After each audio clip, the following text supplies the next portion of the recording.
이용섭 광주시장이 광주 전남 통합에 대한 얘기를 언급을 했어요. 광주 전남도 굳이 이제 나눠가지고 규모의 경제를 만들 필요가 있냐? 그러니까 포스트 코로나 시대에 흩어지면 살고 뭉치면 죽는다 했는데 시도 통합 문제만 뭉치면 살고 흩어지면 죽는다. 이런 개념이 적용이 된 거죠. 모르는 것보다 아는 게 더 많다. 자팍다식한 기자들의 신개념 토크쇼 전남 기자회견.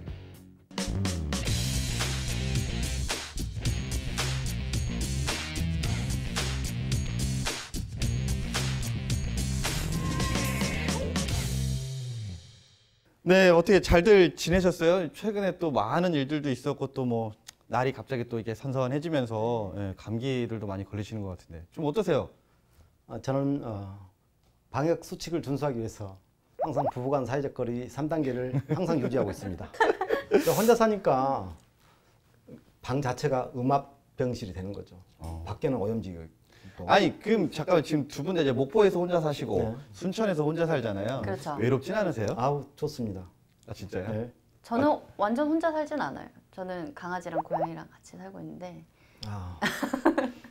독감도 또 유행이라고 하고 맞아요. 해서 독감 백신 또 맞아야 되겠다 생각은 했는데 또 유통 과정에서 또 문제가 있고 해가지고 지금 좀 그것보다 더 심각한 건 지켜보면서. 그러니까 인류가 전염병에 노출되기 시작한 게 동물들을 가축화하면서 시작됐거든요. 그래서 뭐 예를 들자면 개에서 기침, 뭐 해소 이런 게 왔고 홍역 같은 경우는 소우역, 소의 역병에 있어서 인간 인수장벽을 넘어서 온 거거든요. 그렇기 때문에 고양이나 뭐 이렇게 동물, 개를 키우는 것은 이 전염병 창궐 시대에 적절하지 않다 이렇게 봅니다. 근데 이게 코로나 바이러스 같은 경우는 인수 감염은 아직까지 보고된 적은 없잖아요. 지금 뭐 숙주가 지금 박쥐 이렇게 얘기하고 있지 않습니까? 근데 아니면 뭐 제가 천상갑, 고양이 예방 접종할 때 보니까 코로나 바이러스 예방 접종도 하더라고요. 아 진짜요? 네. 그 걔네들은 예방이 되면서 왜 우리 건 못 만드는 걸까요? 모르겠어. 그 제가 그 얼마 전에 그 기사로 뜬 걸 봤는데 미국의 이제 그 준비하는 팀들이 밝혀낸 것 중에 하나가 어린아이가 대체적으로 코로나19 감염률이 아무래도 좀 적잖아요.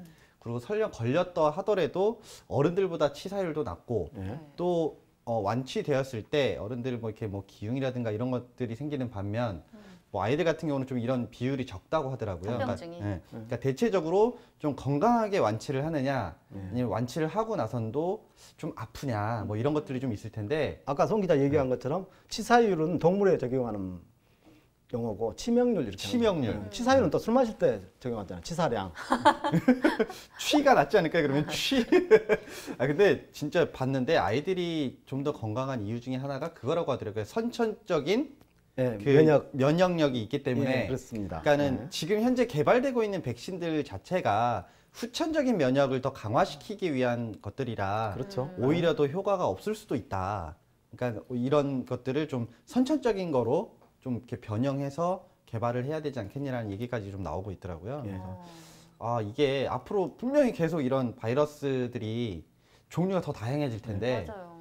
진짜 이게 선천적으로 이거를 좀 잡을 수 있다라고 하면 더 좋지 않을까 싶기는 해요, 사실. 예.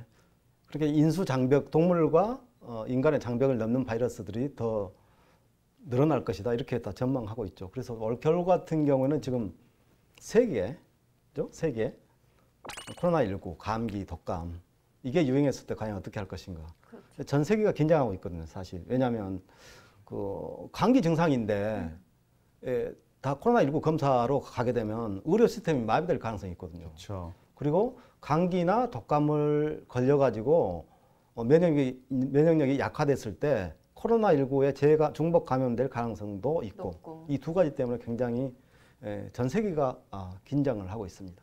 그러니까 이게 분명히 이제 코로나19가 우리에게 가져다 준 생활에 큰 변화이지 않을까.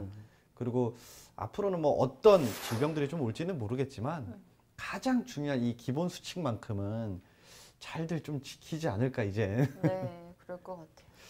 네, 저희가 뭐 사실 이제 뭐 계속 이 코로나 때문에 좀 많은 얘기들을 좀 했는데요. 그래도 오늘 해야 될 얘기를 좀 해야 되지 않을까 싶습니다. 뭐 최근에 좀 가장 주목받는 얘기가 바로 우리 광주 전남 광주의 통합 얘기지 않을까 싶습니다. 뭐 관련된 얘기 영상으로 먼저 확인해 보겠습니다.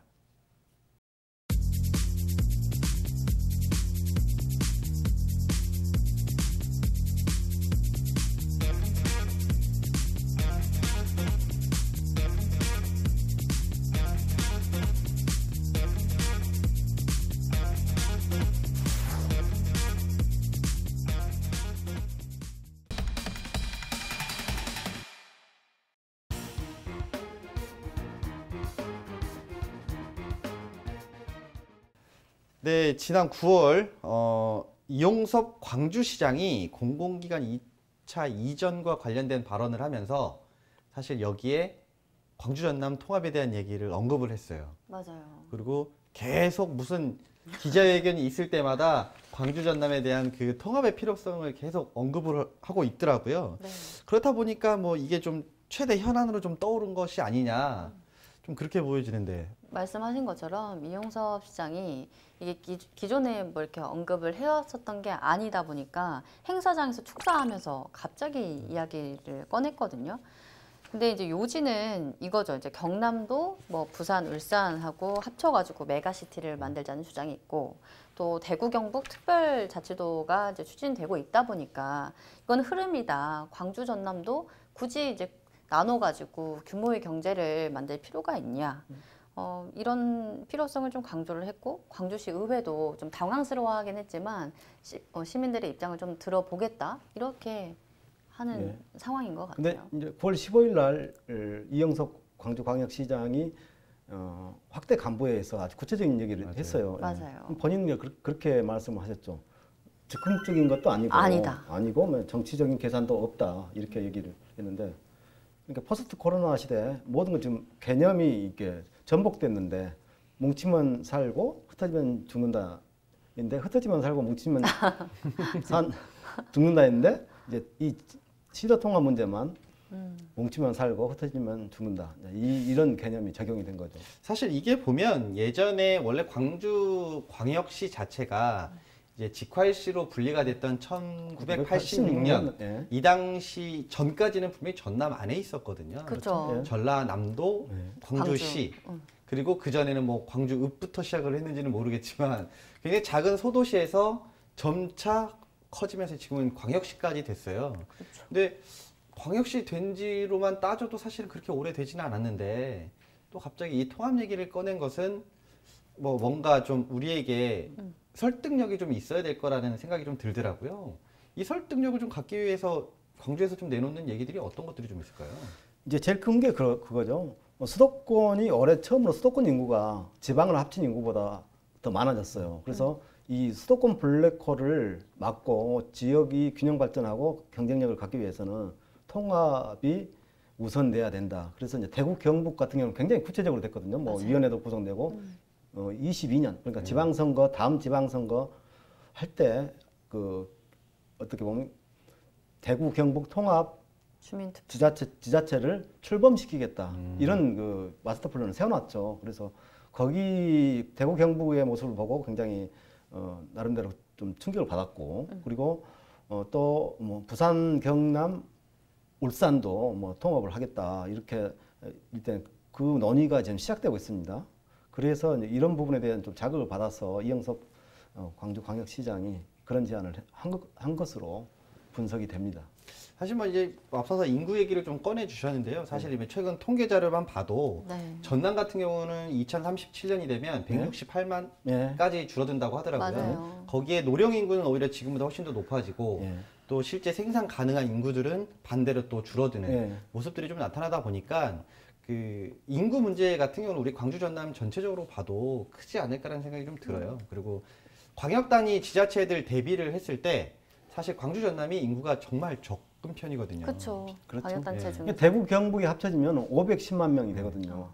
근데 광주 전남은 합쳐봐야 300만 좀 좀 넘어요. 넘죠. 예. 전라남도와 광주시가 민선 7기 들어 처음으로 상생협력 과제로 협의한 것은 광주 군공항 이전 문제와 한정공대 부지 유치였습니다. 한정공대 부지의 경우 전라남도는 나주시를, 광주시는 북구를 각각 유치 후보지로 내세웠습니다. 하지만 이 과정에서 두 광역자치단체 간 갈등으로 번지며 소통의 창구가 막혔습니다. 또 다른 문제는 광주 군공항 이전입니다. 이용석 광주시장이 광주민간공항의 무한공항 이전을 확정하면서 군공항 이전도 수면 위로 올라왔습니다. 광주 군공항 이전 사업은 오는 2028년까지 기부대 양여 방식에 따라 15.3제곱킬로미터 규모의 신공항 건설과 8.2제곱킬로미터 규모의 기존 공항부지 개발 등을 추진하는 사업입니다. 총 사업비만도 5조 7,480억 원에 달합니다. 이 가운데 이전 주변 지역 지원 사업비는 4,508억 원 규모입니다. 전라남도는 광주시와 국방부가 군공항 이전 절차에 대해 최대한 협조하기로 했습니다. 단 지역 주민들의 동의가 선행되어야 하고 보상 절차 등 군공항 이전이 안착될 수 있도록 지원하겠다는 계획입니다. 지금 이 광주 전남 통합 부분에 대해서 이제 광주광역시장이 일단 제안을 했는데 여기에는 또 군공항 이전 관련해서 여러 가지 정치적인 계산이 있을 수밖에 없다. 이게 없다면 이게 좀 이상한 거고요. 그쵸. 그런 부분도 있고 저는 그렇게 생각해요. 전남은 농축산물, 수산물 그런 생산 기지지 않습니까? 그리고 또 항만이 있고 그런 천연 자연, 뭐 블루 이코노미라고 하는 그런 천연 자원들이 많고 광주는 어찌됐든 이 광주 전남 지역에서는 교육 도시고 또 뭐 의료, 문화 서비스 이런 부분에서는 경쟁력을 갖고 있고 이게 이제 하나의 큰 광역시로 합쳐지면 상호 기폭제 역할을 할 수 있다. 그렇게 지금 광주광역시장님께서는 그렇게 지금 설명을 하고 있습니다. 중복 투자를 막을 수 있다. 예. 중복 투자, 뭐 과당 경제. 그러니까 사실은 뭐 이제 어떻게 보면 광주와 붙어 있는 인근 지자체들, 특히 뭐 이제 나주 같은 경우 광주의 혜택을 사실 좀 많이 보고 있어요. 보고 있죠. 네, 도농복합 도시이면서도 사실 광주의 위성 도시죠. 그런 것 같아요. 네. 그러니까 뭐 어떻게 보면 그렇고 광주에 대한 혜택도 보고 전남에 대한 혜택도 다 보고 있는 게 사실 지금 나주잖아요. 나주 같은 경우는 사실 어떻게 보면 합치는 게 본인 입장에서는 자기네가 이제 정말 정 가운데 자리를 가져갈 수 있어서 네. 오히려 더 그쪽을 더 반기지 않을까라는 생각을 좀 해봤거든요. 근데 다른 지역들은 오히려 좀 반대할 수도 있지 않을까요? 근데 이렇게 되는 거예요. 또 우리가 전남 지역에서 지금 의과대 유치, 뭐 동부권, 서부권 이렇게 하고 있는데 그동안 계속 주장해왔던 게 전국에 17개 광역 지자체 가운데 유일하게 의대가 없다고 했는데 광주 전남이 통합돼 버리면은 그런 주장 자체가 이제 설득력이 갑자기 한 없어요. 3개로 늘어나죠. 아니 근데 통합이 뭐 10년 내에 되거나 갑자기 이루어지지는 않을 것 같아서 저는 그렇게 보지 않습니다. 아, 그럴까요? 빨리 될까요? 오히려 더 왜냐하면 대구 경북이 그 어떻게 보면 초광역 자치단체 510만의 도시를 어떻게 보면 대구 경북 특별자치도로 만들겠다고 했고 이게 지금 2년 앞으로 2년도 안 돼, 이제 1년 9개월 남았거든요. 2022년 7월에 출범시키겠다고 했으니까 광주 전남도 서두를 수밖에 없는 상황이죠. 저는 오히려 이제 대구 경북의 사례를 보고 이런 부작용들을 관찰을 하면서 좀 조심스럽게 접근하지 않을까. 특히나 이제 전남 입장에서 봤을 때는 속도를 낼 필요가 사실상 없잖아요. 전남에서는. 그래서 좀 더 건강하지 않을까? 저도 좀 비슷한 생각은 그거였던 것 같아요. 의대 받을 거 받고 일단 받을 거 일단 받아야지. 받고 광주 입장에서도 나쁘진 않거든요. 만약에 통합을 기정사실화 한다 하더라도 그렇죠. 일단 전남 자체가 그렇게 넓은데 뭐 사실 대학병원 없는 건 맞잖아요. 대학 자체도 없었고. 그러니까는 받을 건 받고 통합은 진짜 말 그대로 뭐 흔히 말하는 뭐 도민들이든 광주 시민들이든 이런 여론들이 다 같이 좀 합심이 돼야 이것도 좀 어느 정도 가능하지 않을까 싶어요. 물론 앞에서 이끄는 사람들의 목소리도 중요하겠지만 지난 2번의 실패도 사실은 어떻게 보면 공감대 형성을 못했기 때문에 실패했다라고 사실 볼 수 있거든요. 물론 뭐 시대적인 상황도 있었고 뭐 그 통합의 필요성을 공감할 수 있는 시간이 없었고요. 뭐 분리된 지가 얼마 안 된 상황에서. 그런데 문제는 그런 것 같아요. 이제까지 뭐 시군 통합, 그러니까 기초 지자체 간의 통합은 진행돼 왔었는데 지금껏 한 번도 우리 광역 지자체 간의 통합은 경험해 보지 못했고 또 그게 실제로 이런 뭐 지역 경쟁력을 배가시키고 뭉치면서 산다 이런 논리로 얘기를 하고 있지만 과연 그게 한국적 상황에서 그게 그 정도 효과를 거둘 수 있으련가. 그러니까 수도권의 과밀하고 수도권이라는 블랙홀에 대항하기 위해서 대구 경북도 합치고 또 광주 전남도 합친다고 한다면은 그렇다고 해서 그런 것을 극복할 수 있을 것인가. 수도권 집중을 극복할 수 있을 것인가. 그것에 대해서는 굉장한 연구와 분석이 있어야 된다고 봅니다. 자, 그러면 제가 질문을 하나씩 좀 던져 드려야 될 것 같아요. 이 타이밍에. 네. 두 분이 보셨을 때 통합 가능성은 어느 정도라고 좀 보시나요? 저는 50% 이상이라고 봐요. 50%. 네. 기한을 정해주셔야 될 것 같아요. 저는 방향성으로 봤을 때 통합은 무조건 된다는 생각이 드는데 몇 년 안에라고 이렇게 기한을 정해주신다고 하면은 더 대답하기 쉬울 것 같은데. 저는 일단은 뭐 당장 2년 안에 이거는 아닌 것 같고요. 그 다음 지방선거까지면 6년이 있잖아요. 네. 6년 안에는 전 어떻게 보시는지 그러면 6년 안에는 절대 어렵다고 봐요. 어렵다고. 10년 안에는 가능할 수도 있지 않을까. 10년. 꼭 10년이어야 되나요? 네. 10년 정도. 그러면 지방 정권이 어쨌건 2번은 바뀌어야 가능할 수 있다라고 보시는 거네요. 그럼 어떻게 보세요? 아까 50% 이상을 일단 보신다고 하셨으니까. 일단 대구 경북은 이번에 최근에 그러니까 이 시도 통합을 하기 위한 공론화위원회가 출범을 했어요. 그래서 통합지자체 명칭이나 뭐 지역민들 동의 뭐 이런 절차를 이제 준비하는 거예요. 근데 일단 2022년 7월에 이 통합특별자치 지역을 출범을 시키겠다 이렇게 계획을 세웠어요. 그래서 굉장히 여기는 체계적으로 진행이 될 수밖에 없어요. 그렇죠. 우리는 그걸 이제 보고 있는 거거든요. 그랬을 때 수도권으로 집중되고 있는 그 블랙홀에 대한 위기감, 그리고 대구 경북이 통합을 해서 앞으로 뭐 2년도 안 남았는데 출범을 하게 되면 그냥 손 놓고 우리는 보고만 있을 수 없지 않겠는가. 저는 가장 걱정되는 부분이 이게 이제 미래 도시의 어떤 미래의 전략 그리고 방향을 세워가는 굉장히 중차대한 문제잖아요. 그런데 이게 뭐 지방선거도 있고 총선도 앞으로 있고 대선도 있을 텐데 그때마다 이제 선거 전에 이용될 수 있겠다.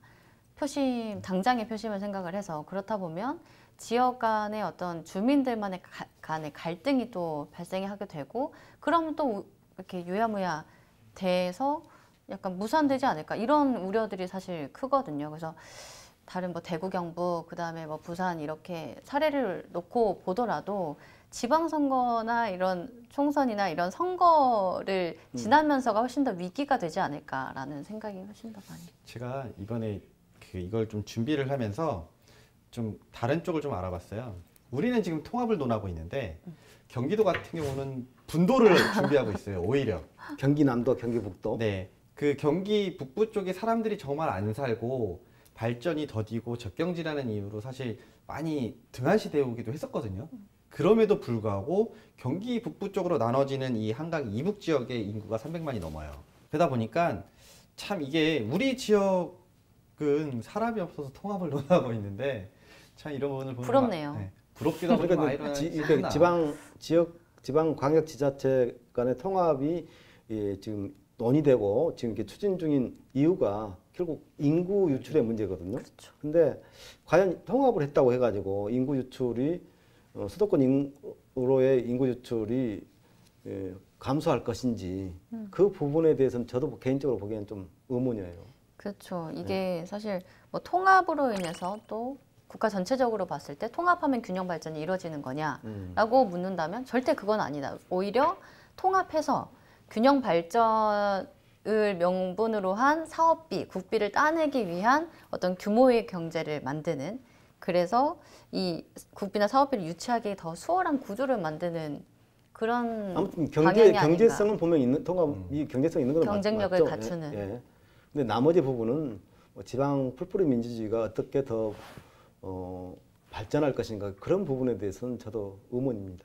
아무튼 본격적인 좀 논의도 있고 담론도 있어야 되고 지역사회 도민들 시민들 다 이 공감할 수 있는 어떻게 보면 그런 정보들이 많이 교환돼야 되지 않을까 그런 생각이 듭니다. 뭐 오늘 이 시간 이제 우리가 통합에 대한 이야기를 좀 간단히 했는데 일단 여기서 좀 마무리를 하고 다음 시간에 좀 더 깊은 얘기를 해야 되지 않을까 싶어요. 그래서 뭐 어떻게 보면 이 통합 문제가 하면 할수록 정말 끝이 없는 블랙홀이 아닐까라는 생각이 좀 들긴 하지만 그래도 뭐 깊은 얘기는 한 번쯤 해봐야겠죠. 네, 오늘 이야기는 여기까지 좀 나눠보도록 하겠습니다. 지금까지 전남 기자회견이었습니다. 다음 시간에 다시 만나요.